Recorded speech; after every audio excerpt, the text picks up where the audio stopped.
সুপ্রিয় দর্শক, শুভেচ্ছা নিন, প্রীতি নিন। আজকে আমরা অন্তরালের আলাপ নিয়ে আপনাদের সামনে হাজির হয়েছি। আজকে আমাদের অতিথি হিসেবে আছেন, আপনাকে স্বাগত জানাচ্ছি আমাদের অনুষ্ঠানে। আসসালামু আলাইকুম। বাংলাদেশ নতুন পথে যাত্রা শুরু করছে, একদম নতুন পথে। ভারতে যায় নাই, কোথায় গেছে? চীনে। এটাই নতুন পথ, এটাই তো কেউ ভাবতে পারে নাই, আমরাও তো ভাবতে পারি নাই। আমরা কি জানতাম যে ওদের সাথে বোঝাপড়া কইরা ওনারা আসছে, মানে বিএনপির ব্যাপারে আমরা ভাবতাম। আমাদের এই ভাবনাটাকে মাননীয় প্রধানমন্ত্রী ভেঙে চুরমার করে দিছে। চীনে যাওয়ার পর সেটা প্রমাণও হয়ে গেছে। এখন ভারতের মিডিয়া কি যে জ্বালা রে ভাই, জ্বালা আপনি চিন্তা করতে পারবেন না। আপনারা যারা দেখেন ভারতের মিডিয়া তারা জানেন। এক মহিলা বলতেছে একটি নয়, দুটি নয়, চারটি নয়, 24টি যুদ্ধ বিমান কিনেছে চীন থেকে বাংলাদেশ। আর এই যুদ্ধ বিমান দিয়ে ভারতে আক্রমণ করেছিল পাকিস্তান। কোন সময়?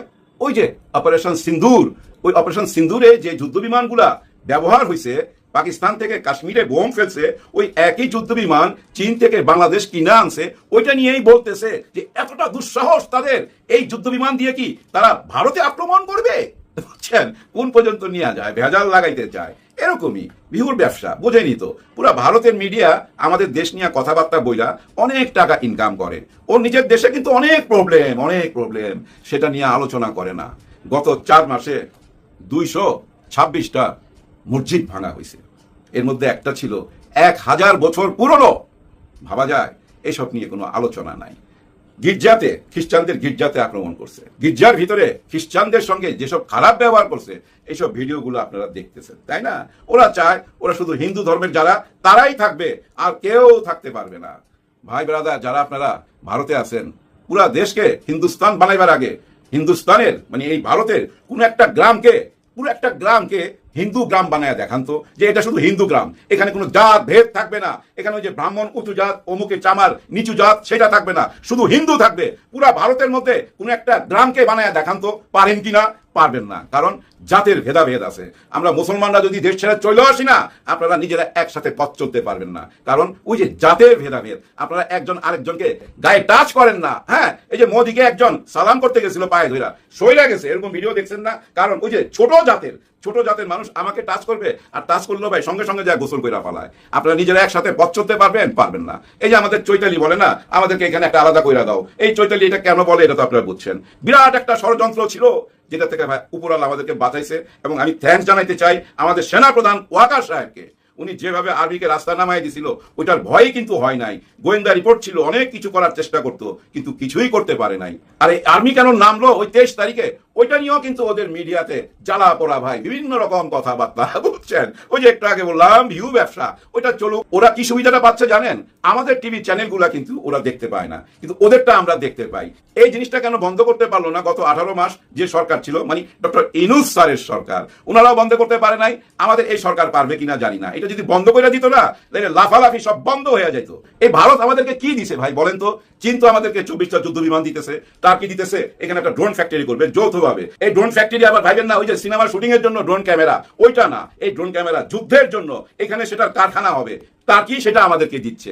পাকিস্তানও আমাদেরকে যুদ্ধ বিমান দিচ্ছে, প্রতিরক্ষার জন্য নতুন নতুন এই আধুনিক প্রযুক্তি দিচ্ছে। তোমরা কি দিছো? তোমরা দিছো আমাদেরকে ফ্যান্সি ডিল। হ্যাঁ ভাই, আজ থেকে 30, 35, 40 বছর আগে এই ফ্যান্সি ডিল ঢুকাইছিল এই দেশে যুব সমাজকে ধ্বংস করার জন্য। এরপরে ইয়াবাহা, চরস, গাঁজা, মদ, যত রকম মাদক দ্রব্য আছে সবই তো ভাই ওরা দিচ্ছে। তোমরা দিচ্ছ আমাদেরকে মাদক দ্রব্য, চীন দিচ্ছে বিমান, টার্কি দিচ্ছে ড্রোন ফ্যাক্টরি, আমেরিকা দিচ্ছে আমাদেরকে ওই যে চুক্তিপত্র হয়েছে না, ওই চুক্তিপত্র অনুযায়ী যা যা দেবার তা দিচ্ছে, আমরাও তা পাঠাচ্ছি। আমরাও সেই সব জিনিস পাঠাচ্ছি। কি জিনিস? এই যে গার্মেন্টস ফ্যাক্টরি। এই গার্মেন্টস ফ্যাক্টরি ভাই আগে চোখ চাঙ্গা হয়ে উঠছে, ভবিষ্যতে আরো হবে এই আমেরিকার কারণে, কারণ তারাই আমাদের কাস্টমার। দেখেন, আর আমেরিকার সাথে যে চুক্তিপত্রগুলো হয়েছে ওই যে নির্বাচনের 3 দিন আগে ডক্টর ইউনূস স্যার কইরা গেছিল, ওই চুক্তির মধ্যে দিয়েই তো আমরা হাঁটতেছি, ওই নতুন পথে, নতুন বাংলাদেশের পথেই তো হাঁটতেছি। তার মানে আমি কি বলতে চাচ্ছি ধীরে ধীরে বুঝতে পারবেন। চলে আসি কোথায়? এই করিডোরে। এরপরে কিন্তু আবার সংসদে যাব। এই করিডোরে আসতেছি কেন? করিডোরে আসতে চাই? আগে চীন কিন্তু করিডোর চাইছে, আবার সেই করিডোর। খেয়াল আছে একটা টাইমে ওই রোহিঙ্গা ক্যাম্পে গেছিল, জাতিসংঘের মহাসচিবকে নিয়ে আমাদের ডক্টর ইউনূস স্যার ওই রোহিঙ্গা ক্যাম্পে গেছিল। ওইখানে বলছিল না, চিটাগাঙ্গের ভাষায় বলছিল যে আগামী ঈদটা তোমরা করতে পারবা নিজের দেশে, এরকম একটা কথা বলছিল। ওইটা নিয়ে তো ভাই অনেক কথাবার্তা। তারপর শুরু হইলো কেন এখান দিয়ে করিডোর দেওয়া হবে, কি কারণে করিডোর দেওয়া হবে? ওই যে মায়ানমার হয়ে একটা করিডোর বারবার দিকে যাবে, তখন কথা উঠছিল না? সেটা নিয়ে তো ভাই আমাদের এই যে সিনিয়র সাংবাদিক থেকে আরম্ভ করে জুনিয়র সাংবাদিক সবাই ভাই বুদ্ধিজীবীরা মাঠে নাইমা পড়লো, কেন এই করিডোর দেওয়া হবে? এখন বলেন, আসেন এখন এই টক শোতে আলাপ তোলেন, কেন করিডোর দেওয়া হবে? চীনও তো করিডোর চাইছে, এটা একটা বাণিজ্যিক করিডোর। এই বাংলাদেশ হইয়া, এই বার্মা মিয়ানমার হইয়া চীনে চলে যাবে এই রাস্তাটা। আপনি বাই রোডও যাইতে পারবেন, ট্রেনও যাইতে পারবেন। তার মানে কি জানেন, যোগাযোগটা একদম কাছাকাছি হয়ে গেল না? পাকিস্তান থেকে যেভাবে চীনে যাওয়া যায়, আবার আপনি বাংলাদেশ থেকে চীনে যাইতে পারবেন, আসতে পারবেন। আপনার চিকিৎসার দরকার হোক, ব্যবসায়িক দরকার হোক, বেড়াইতে যাবেন, যে কোনো কারণেই আপনি ট্রেনের টিকিটটা কাইটা চলে যেতে পারবেন। চীন কিন্তু এখন এই করিডোরটা চাইছে। 1 মাস কি 1.5 মাস আগে চীনে গেছিল ডোনাল্ড ট্রাম্প। কেন গেছিল? ওনারা তো যাইতে পারতো। তার মানে কি ডোনাল্ড ট্রাম্পের দরকার, আমেরিকার দরকার চীনকে, আসছিল তো। তার মানে কি আমেরিকার সাথে চীনের ভালো বন্ধুত্ব। কেউ যদি আমার ঘরে আসে কোনো কাজের জন্য, আমি কি তারে ফিরাই দেবো? ফিরাই দিবে না। ঠিক তেমনি আমাদেরকে কি ফিরাই দিছে খালি হাতে? না, অনেক কিছু দিছে। 15 থেকে 17টা চুক্তিপত্র হয়েছে, অথবা আগামীতে এই কাজগুলো হবে সেটা নিয়ে আলাপ হয়েছে। আমাদের নদীর ব্যবস্থাটা কি হবে সেটা নিয়ে আলাপ হয়েছে। এই যে চিটাগাং আনোয়ারাতে যে ইপিজেড আছে, ওইখানে যেন টাকা লগ্নি করে চীনের ব্যবসায়ীরা, এইসব ব্যাপারে আলাপ হয়েছে। তিস্তা নিয়ে কি আলাপ হয়েছে? তিস্তা নিয়েও আলাপ হয়েছে। তিস্তার আগে ওই নদীর ব্যবস্থাটা নিয়ে আগে আলাপ করছে, যে এই ব্যবস্থাটার সাথে আমরা আছি, কিন্তু আমরা পুরোপুরি ভাবে থাকবো কখন? যখন এই করিডোরটা দিবা। অর্থাৎ মিয়ানমার হইয়া চীনের এই করিডোরটা ওরা চায়। এখন এসা টক শোতে ঝড় তোলেন না, হ্যাঁ, কেন চায়, কেন চাইবে? তখন তো বলছিলেন অনির্বাচিত সরকারের এত সাহস, দেশ বেচা পালাইবো, করিডোর দিয়ে দিব। এখন এসা বলেন এখন তো নির্বাচিত সরকার, এখন তো নির্বাচিত সরকার, এখন এসা সমালোচনা করেন। ভাই ওরা সমালোচনা করতে থাকুক। আমার ব্যক্তিগত মতামত, এই করিডোর যদি দিয়ে দেয়, মহান একটা কাজ হয়ে গেল। হ্যাঁ ভাই, ওই যে নতুন বাংলাদেশের রাস্তা ওপেন হয়ে গেল, তো একেবারেই ওপেন হয়ে গেল এই করিডোরটা দিলে। এক দেশ থেকে আরেক দেশে যাওয়ার রাস্তা থাকতে হবে তো। আমরা ইন্ডিয়াতে যাই না, রাস্তা আছে বলে তো যাই। আমরা চীনে যেতে পারতাছি না কেন? এই রাস্তাটা হয়ে গেলে আমরা চীনও যেতে পারবো, বার্মাতে যাইতে পারবো, মিয়ানমারে ঘুরতে পারবো, বেড়াইতে পারবো। এবং এই রোহিঙ্গা নিয়েও কিন্তু আলাপ হয়েছে। এখন এই রোহিঙ্গাকে পার করতে হইলে ভাই আপনি কি প্লেনে পার করবেন? 15-20 লক্ষ রোহিঙ্গাকে প্লেনে উড়াই দিবেন? সম্ভব না। রাস্তা হইলেই তো ভাই ধীরে ধীরে পাঠাইতে পারবে। আপনাদের মনে প্রশ্ন জাগতে পারে, আরে বার্মা মিয়ানমার কি মাইনা নিবে নাকি? হ্যাঁ, মাইনা নিবে। কারণ কি জানেন, প্রতিটা বড় দেশের কাছে ছোট ছোট কিছু দেশ ভাই ধরা থাকে। হ্যাঁ, ধরা থাকে। এই মিয়ানমার, বার্মা, এই এলাকাটা টোটালটাই চীনের কাছে ধরা। তো হ্যাঁ, চীনের কাছে পুরাপুরি ধরা। চীনের প্রেসিডেন্ট যা বলবে তাই শুনবে, শুধু চাপ দিলেই হবে দুইটা ব্যাপারে, যেখান থেকে একটা করিডোর হবে আর ধীরে ধীরে ওই রোহিঙ্গাদের নিয়ে আসো। এই ব্যাপারে যত টাকা পয়সা লাগে আমরা সহযোগিতা করব। এখন আপনার প্রশ্ন হইতে পারে, ভাই ওনারা কেন এই উপকারটা করতে চাচ্ছে আমাদের? মানে চীনের কথা এই জন্য করতে চাচ্ছে, আমরা এখানে 20 কোটি কাস্টমার আছি, 20 কোটি মানুষ আছি, আমাদের যত কাছাকাছি আসবে তাদের ব্যবসা বাণিজ্য বাড়বে, আবার আমরাও যায়া তাদের এখানে ব্যবসা বাণিজ্য করতে পারবো। সবচেয়ে বড় কথা, লেখাপড়ার ব্যাপারে বিরাট বড় একটা উপকার হবে। আমাদের ছাত্ররা কম খরচায় এই ট্রেনে চীনে চলে যাবে, ওখানে লেখাপড়া করবে, ছুটির দিনে আবার মা বাবার সাথে দেখা করতে চলে আসবে। 6-7 ঘন্টার জার্নি, বুলেট ট্রেন হইলে আরো কম টাইম লাগতে পারে। এই স্বপ্নটাই তো দেখছিল ডক্টর ইউনূস স্যার। ওই রিসেট বাটনের চাপ দেওয়া মানে কি জানেন? এইদিকে না আর ভারতের দিকে না, এবার চলো চীনের দিকে, এবার চলো পাকিস্তানের দিকে, এবার চলো আমেরিকার দিকে, এবার চলো টার্কির দিকে। এই নতুন রাস্তাটা ওপেন করছে, আর বর্তমান সরকার ওই রাস্তা ধরেই হাঁটতেছে। এটা ওয়ান ওয়ে রোড। এই যে চলে গেল না চীনে, এই যে আজকে রাতে ফেরত আসবে, আমার মনে হয় অলরেডি চলে আসছে। তার মানে কি জানেন, ওই রাস্তার মধ্যে ইন হয়ে গেল নতুন বাংলাদেশের রাস্তায়, আর ইউ টার্ন নিতে পারবে না। ডক্টর ইউনূস স্যার যেভাবে 18 মাস চোখে চোখ রেখে কথা বলছে, আমাদের মাননীয় প্রধানমন্ত্রী হয়তো অত কঠিন ভাষায় কথা বলতেছে না, কিন্তু উনার কার্যকলাপের মধ্যে দিয়া আর আমাদের মাননীয় স্বরাষ্ট্রমন্ত্রীর বাচন ভঙ্গি, বডি ল্যাঙ্গুয়েজ সবকিছুর ভিতর দিয়া একটা জিনিস ক্লিয়ার, ভাই ওই পথে আর যাওয়ার রাস্তা নাই। ওই ডানাটা কাইটা দেওয়া হয়েছে। হ্যাঁ, ওই ডানাটা কাইটা দেওয়া হয়েছে। এক আকাশ, এক বাতাস, এক যন্ত্রণা, এক পানি, সেটা তো বলে না, পানির কথা বলে না, তিস্তার কথা বলে না। তিস্তা নিয়ে কি চীনের সাথে আলাপ হয়েছে? হালকা পাতলা আলাপ হয়েছে। ওই করিডোর আগে, তারপরে তিস্তা।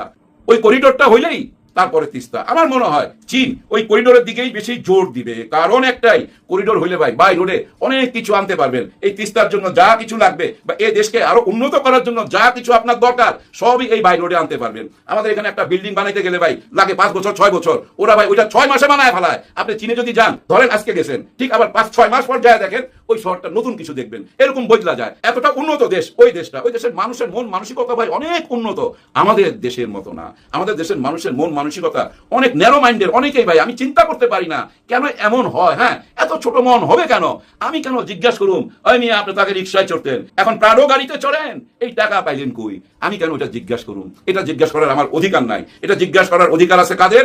দুদকের আছে, আইন বিভাগের আছে। প্রয়োজনে কেউ তার নামে মামলা টিকা দেন যে ও রিক্সা থেকে কেন প্রাডো গাড়িতে গেল, মামলা কইরা ওকে আইনের আওতায় নিয়ে আসেন। কিন্তু সংসদে সেটা চ্যালেঞ্জ করা হয়েছে। হাসনাত আব্দুল্লাহ চ্যালেঞ্জ করছে যে কেউ যদি এক টাকা প্রমাণ করে দিতে পারে যে আমি জালিয়াতি করছি বা কারো থেকে ঘুষ খাইছি বা কারো কাছ থেকে ছিনে নিছি বা সরকারের টাকা মাইরা দিছি, এক টাকা যদি প্রমাণ করতে পারেন তাহলে এই সংসদ ছাইরা ওই মুহূর্তে চলে যাবো। কত বড় একটা কথা বলছে।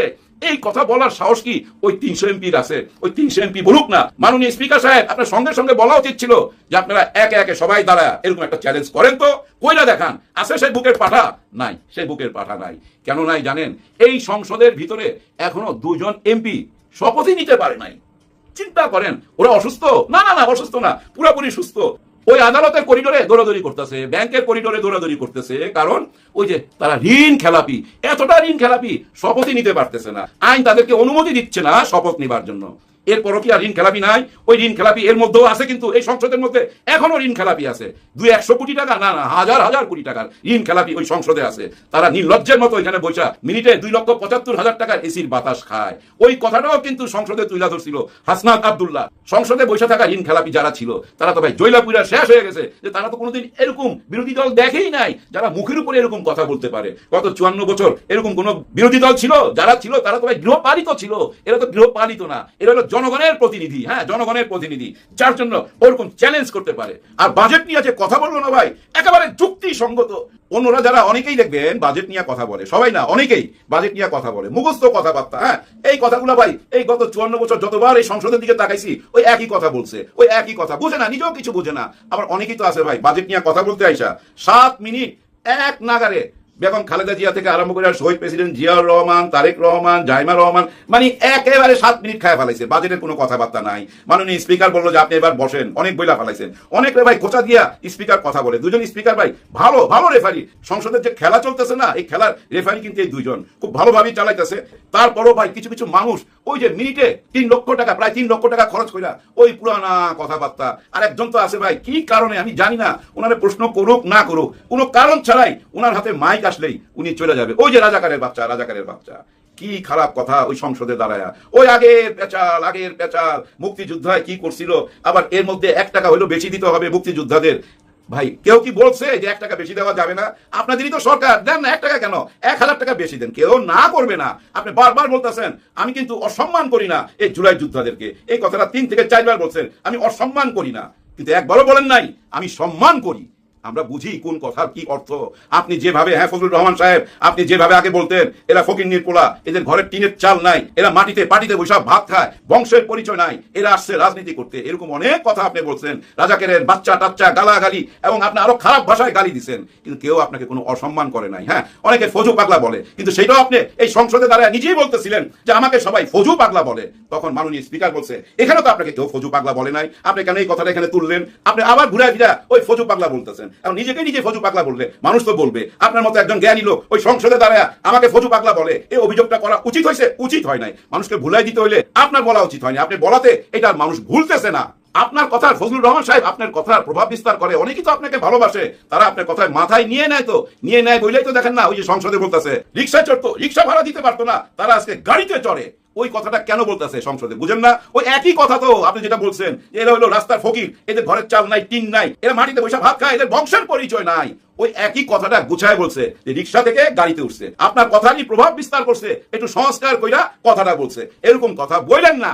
জুলাই যদি না হইতো আপনি কি সংসদে যাইতে পারতেন? এই যে মেরুন কালারের কোটটা পরে আপনি যেভাবে বক্তব্য দিচ্ছেন, এই বক্তব্য দিতে পারতেন না। আপনার সন্তান সমতুল্য এই যে আমাদের মাননীয় প্রধানমন্ত্রী, উনি দেশে আসতে পারতো না। উনি প্রধানমন্ত্রী হইতে পারতো না। এমন তো হইতে পারতো ওনার আম্মা মারা গেছেন, উনি ওই জানাজায় আসতে পারতো না। এরকম সিচুয়েশন তো হইতে পারতো। হয়নি কেন?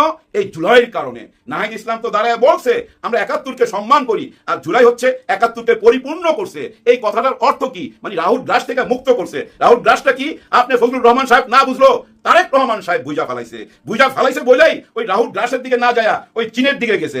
এরপরে দেখেন পাকিস্তান থেকে পাকিস্তানের প্রধানমন্ত্রী, পাকিস্তানের সেনাপ্রধান বাংলাদেশের অতিথি হয়ে আসতেছে, এটাও শোনা যাচ্ছে। ফজলুর রহমান সাহেব বাস্তবতা মাইনা নেন। আপনার মতো মুরব্বীর কাছে ইয়াং ছেলেরা তো দোয়া চাইবে, সে দোয়াটা করেন। দোয়াটা না করতে পারলেও বদদোয়া দিয়েন না। আপনি যেসব কথাবার্তা বলেন না, এই কথাগুলোই বদদোয়া, এই কথাগুলোই বদদোয়া হিসাবে কাজ করতেছে, সেটা আপনি বুঝতে পারবেন। নিশ্চয়ই আপনি বুঝতে পারবেন, এই দুনিয়াতেই বুঝতে পারবেন। কোনো মতেই দেশ বেপথে যাইতে পারবে না। কারো বাপের ক্ষমতা নাই বেপথে নিয়ে যাবে, কারণ চারিদিকেই পাহারাদার।